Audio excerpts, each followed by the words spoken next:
Hey guys, thanks for clicking. I really appreciate that. So today we're going to do a little bit of diagnosing what's going on. We're having some problems with one of our machines. Yesterday we had to come in a little bit early because I think it was one of the left side hydro was just out of control. It was going crazy. It was losing power, and we had some heavy rattling noise, so it really sounded bad. I don't know if we broke something major or what. So I am going to flip the camera around. I'm going to show you what we came up with and how we ended up fixing it, and go from there. Okay, so let's go in here. The problem we're having is with this machine, the bad boy.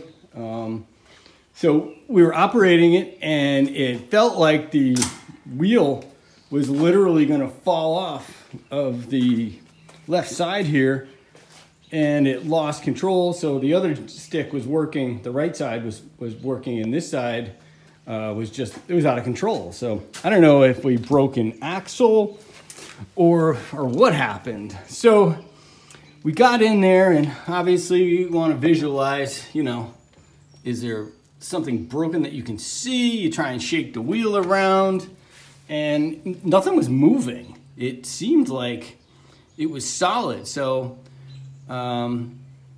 we pulled the wheel off, and yeah, we already fixed this. That's why I'm showing you what we did. But we pulled the wheel off, and visually there was nothing wrong. So what it ended up being was in the front of the hydro, so I think you can see it, this bolt actually sheared off. Now the top of the bolt was still in there, but what was happening was as you would throttle up, it would put torque on the hydro, and it would twist the front of the hydro. Because see, the back bolts here, and then you have a couple bolts here that actually hold to the axle, and then the front, I don't know if you can see it from here, it has the same as this, but there's a bolt that comes down here. So what would happen is as you spun it faster, the hydro would twist. And then when the hydro twists, it would lose belt tension, because on the bad boy, these hydros actually are a part of this suspension. So they independently move back and forth. Let me see if I get a better. From here, if you notice, the wheels actually tilt, because that's the suspension on the bad boy. And if you can see, the hydros are pointed in, so they actually move back and forth. And it turned out to be that sheared bolt was causing it to loosen up, and that was causing the problem. So really, with just the replacement of that bolt, we were able to fix the machine. So that was a really great fix, because it didn't cost us a fortune, And then we went over to the other side here.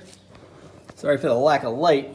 We went over to the other side here and we checked the bolt going up and down on this side, and it was loose also. It wasn't falling out, but so you got to check these things. And we do all our own maintenance on our machines here, and we are underneath these things almost on a daily basis, where we check stuff, we're doing the blades, we're scraping the decks, we're under there all the time. So even though we do that, and even though we're under there, you can still have some problems like that. So, you got to kind of check everything out. And let me flip this around. Once we repaired that, we noticed a heavy vibration noise coming from the machine as it was running. It was almost like a knocking noise. So we weren't really sure what that was coming from. It sounded like it was coming from the engine. So again, we visually looked, we checked everything out. We couldn't seem to figure out what was going on. So I'll show you how we kind of diagnose things. Okay, so yes, this is a quality tool that we use all the time, and this is a diagnosis tool. I know it's a stick, but this is what we use. So when we have a situation like that, you have something heavy knocking, you're not sure what it is, basically what you want to do is you want to get in there. And the reason we use a stick is because when the engine's running and you have pulleys spinning and stuff, you can get down in there with the stick. You just kind of push pressure on the engine and you can feel it. Or you push pressure on the muffler, which would be hot, you know? So you push in there and you can feel it, and if the vibration or the knocking stops, you know that's kind of where you're at. So in this one, I'm doing it with the engine off just because you can hear me talk and save all that noise. But you take your little stick, now we're gonna go down to this area here underneath. So now we have the hydros, we have the belt for the hydros, which is up top. And you have, you know, a pulley on each hydro. And then you have the PTO clutch right here and the clutch belt. So basically, this will move back and forth because there's a stopper here. When you engage the PTO, it'll click in, you know. You can usually hear it, it's pretty loud. So you look for visual stuff, and then we take the stick and we just push against wherever. And that seemed to be where the noise was coming from on this one. So now, what's going on? Is the PTO broken? Flip it. So, again, visually, nothing wrong, nothing broken. But I'm assessing the PTO here, and I notice there's no bolt in the bottom of the PTO. The bolt that holds the whole PTO to the engine drive shaft fell out. I don't know where the hell it is. It ain't in there though. So the PTO is still engaged. So basically the belt, this is just a stopper, like I said, and the wire is the only thing holding this PTO on. And when it's running, it's shaking, you know, and that's what was making the noise there. So again, this is another scenario where like it just, you know, 800 hours of vibration, the bolt just fell out. So you got to get underneath the machine. You got to check out all your tensioners, your bell stings. So that's where we're going to go. I'm pretty sure we have a replacement bolt for this. So we're going to go see if we can find one now and get it in there.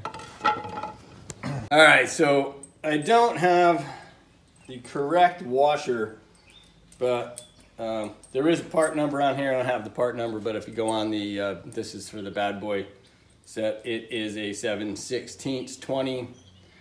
I don't know if that's 2 inches. And it has a very special washer. It's like a 1/4 inch thick washer that goes on there.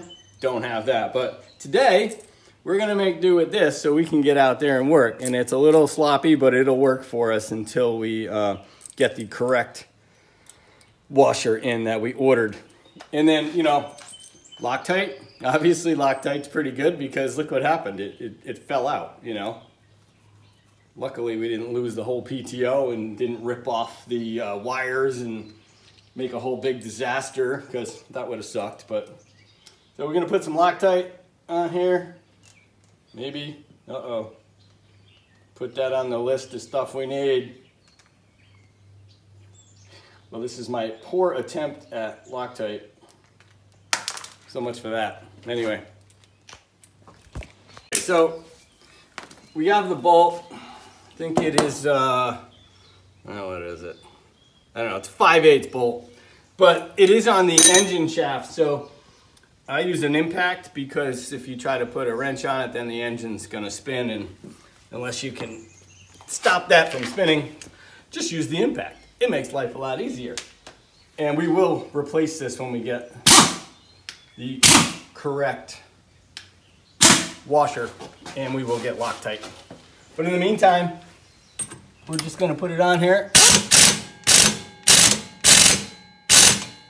And that, I think, is the correct torque.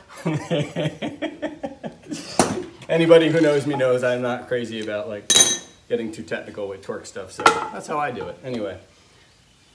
So, fingers crossed, 2 bolts pretty much solved our problem today. We hope. We will test it, but I'm pretty positive. So let's flip it around and see if it makes any noise.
hope that helped, guys. Today was a good deal for us. It was pretty much a quick fix, not an expensive one. Nothing really bad happened. We caught it in time. But, you know, like I said, we're under these machines on a daily basis. We're always looking under there, and sometimes things still happen. So thanks for clicking. I hope you have a great day. Peace. Thank you.